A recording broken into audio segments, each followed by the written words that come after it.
이사주를 좀 해봅시다. 여담인데요. 어느 날 이제 누구랑 대화를 하는데, 이름이 정미래요. 근데 여자분이죠, 당연히. 뭐 남자가 정미일 리는 없으니까.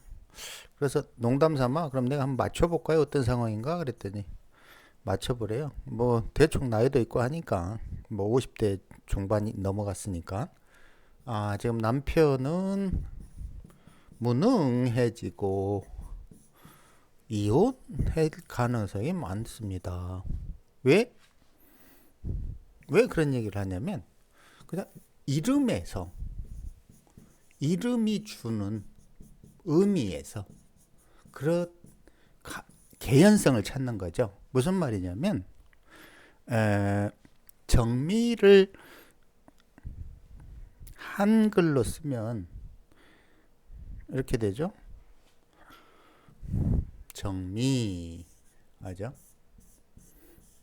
정미인데 이 정미는 정관을 지지로 내려서 오미 이렇게 됩니다.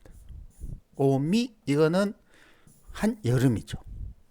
중력 에너지가 엄청나게 강하고 그러니까는 반대편에 저기를 대보면 공간을 대보면 자축이죠. 여기서는 이제 임계가 엄청 강한데 반대로 병정은 힘들죠. 그죠? 그 중에 병화는 더욱 힘들고요. 그 다음에 오미에서는 임계가 엄청나게 힘들죠. 특히 임수는 더 힘들죠. 그죠? 여기는 병화가 힘들고 겨울에는 여름에는 임수가 힘들고 그렇게 되겠죠. 그렇다면 정미라는 여명 입장에서 보면 자 임수 개수가 불편하다. 누구죠? 십신으로 따진다 그러면 남편이죠. 굳이 십신으로 안 따져도 화기를 통제하는 수기가 배우자가 될 수밖에 없죠. 굳이 정미에 있는 글자로 따진다 그러면 여기 미토죠, 그죠? 미토의 남편은 미중 을목이 잡히고 미토의 의미대로 움직임이 둔해진 거죠. 움직임이 답답하다. 고로 나간다. 미토가 혹은 해묘미 성장을 완료했으니 그 공간에서 별로 이제 더 이상 쓸 게 없다. 고로 해외로 간다. 또 사유축은 결실운동 끝냈으니 또 해외로 간다. 무슨 말이냐? 남편은 즉 배우자 자리 일지 배우자 자리 미토나 축토는 주로 밖으로 돌아 나갈 가능성이 있다. 그래서 이제 이런 말을 한 거예요. 아까 같은 남편이 무능해지거나 이혼했을 것이다. 자, 그러니까 그 이치는 틀릴 수가 없죠, 그죠? 왜냐하면 그곳에 임계가 정미라는 간지에 임계가 들어오기 힘드니까, 그죠? 뭐 재미삼아 해본 건데 뭐 그렇다고 하니까. 자, 근데 지금 이 사주는 무슨 내용이냐면 무신대운 을묘년에 남편이 타살되었다. 이런 내용인데 이 구조를 통해서 뭘 배워보냐면 배우자의 동태를 어떻게 읽는지 그리고 내 남편이 혹시 밖으로 쌓아도는 남편인지 한번 살펴보자는 거죠. 자, 배우자를 살필 때는 뭐 공식처럼 이렇게 이해를 하면 돼요. 아주 간단한데 십신타령만 하고 있으니 답답하죠. 자, 첫 번째 일지 이건 무조건 배우자예요. 이건 바뀔 수 없는 거예요. 남편은 무조건 일지죠. 이 배우자의 모양을 보니까 미토 그리고 여기에 또 무토가 하나 있어요. 그러면 동일한 오행이 이 두 개가 있죠. 그죠? 물론 여기에 뭐 사정 붙어 있지만 이런 거를 따진다면 정신없이 많으니까 그냥 적어도 동일한 오행만 따져도 미토 하나 무토 하나 이렇게 있어요. 그러면 무언가 혼잡 이런 상태예요. 그런데 그거를 파악을 했다면 두 번째는 십신을 참조하고 싶다. 그러면 십신을 찾으면 돼요. 그러니까 기준점이 뭐다? 첫 번째 공의를 먼저 본다. 두 번째 십신을 따진다. 십신을 따졌더니 정화 입장에서는 해수가 소위 말하는 정관이죠, 그죠? 좋아하는 십신 정관. 그 정관이 어디에 있다? 연지에 있다. 그러면 일간을 기준으로 가장 먼 곳에 있는 거예요. 이런 걸 뭐라 그런다? 시공학에서는 가까이 하기에 너무 먼 당신이다. 무슨 노래 제목이죠, 그죠? 가사인가? 무슨 말이냐? 말 그대로 이 남자는 첫 남편은 가까이 하기가 힘들어요. 자, 여기까지 했으면 세 번째 뭘 하느냐? 두 관계를 비교하는 거예요. 세 번째는 일지와 십신을 대입한다. 대비해본다. 너무 지저분한 건 다시 해봅시다. 자, 얘랑 대입을 해봐요. 그랬더니 아까 뭐라 그랬죠? 정미가 임계의 문제가 정미에서는 임계가 증발돼 버린다고 그랬죠. 자, 그렇다면 가까이 하기엔 너무 먼 당신이 이렇게 일지로 들어온다고 생각을 해봐요.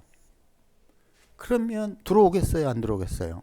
들어오고 싶어도 오는 과정에 충하지, 또 들어왔더니 미토 열기의 맛이 가지, 또 여기에 또 사오미지.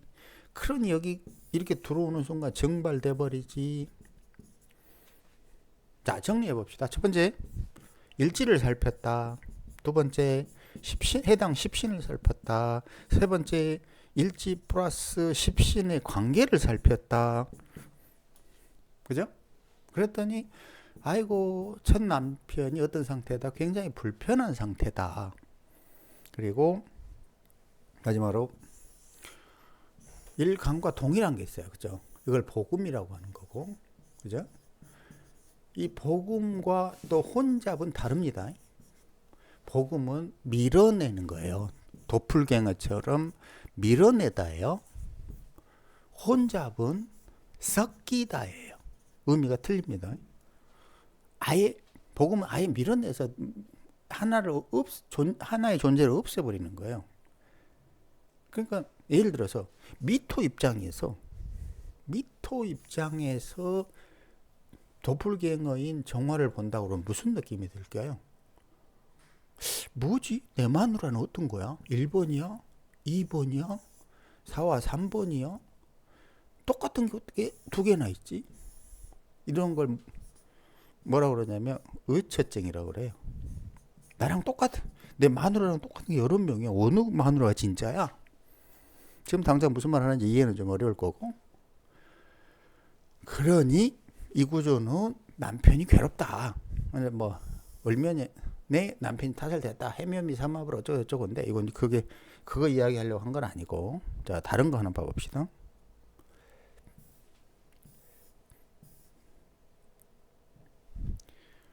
자, 이사주는 음란하고 뭐 결혼 후에는 뭐 나중에 이혼하고 말았다 뭐 이런 내용인데, 아까 그 구조하고 위 구조하고는 좀 틀려요. 얘는 병을 기준으로 정정정 이런 걸 뭐라고 그런다고? 혼잡이라고 그런다고. 자, 원칙에 의거해 봐봅시다. 일지 진토가 있다.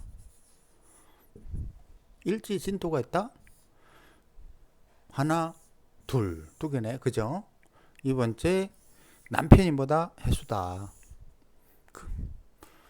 해수는 어떤 상태다? 가까이 하기에 너무 먼 당신이다.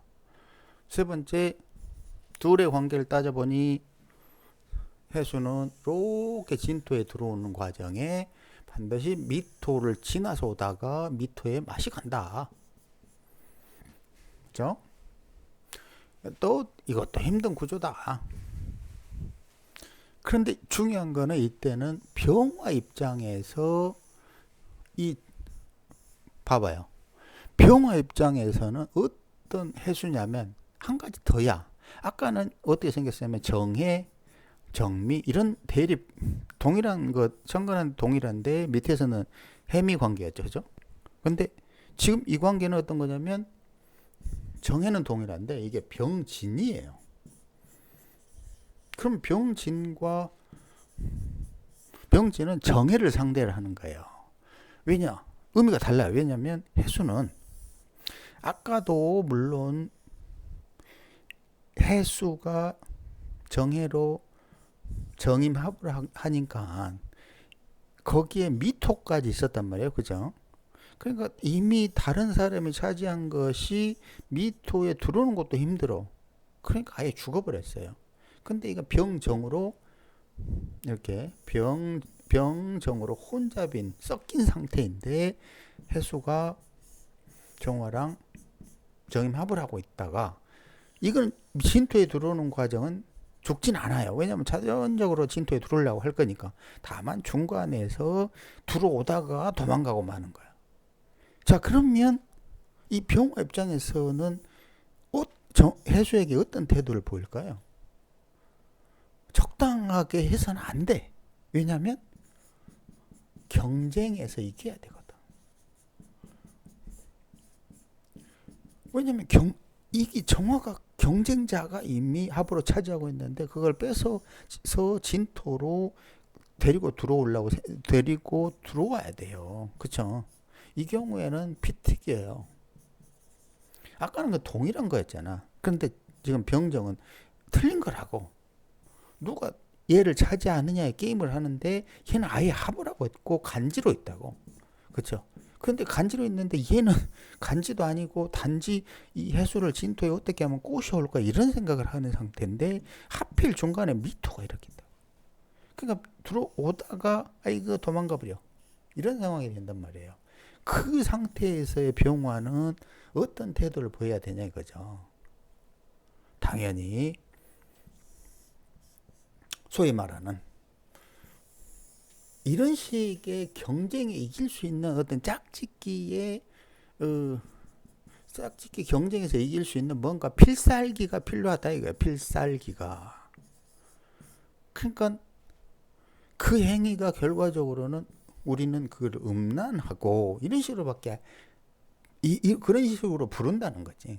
실제로는 병화는 노력을 한 거예요. 노력을. 뭐에 대해? 짝짓기를 경쟁자가 가지고 있는 해수를 취하려는 노력을 한 거라고. 이런 거를 읽어내는 거를 사주팔자의 구조를 읽는 방법이에요. 이런 기술들을 익히다 보면 이 사주들이 보이기 시작한다는 거예요. 그게 무슨 십신으로 무슨 격국으로 옥구로 용신으로 통군으로 이런 게 중요한 게 아니라 얘가 어디를 향해 가고 얘가 어떠고 얘가 뭐 이런 관계 흐름을 보는 겁니다. 에너지 파동들을 보는 거고. 근데 연습을 하다 보면 이해돼요.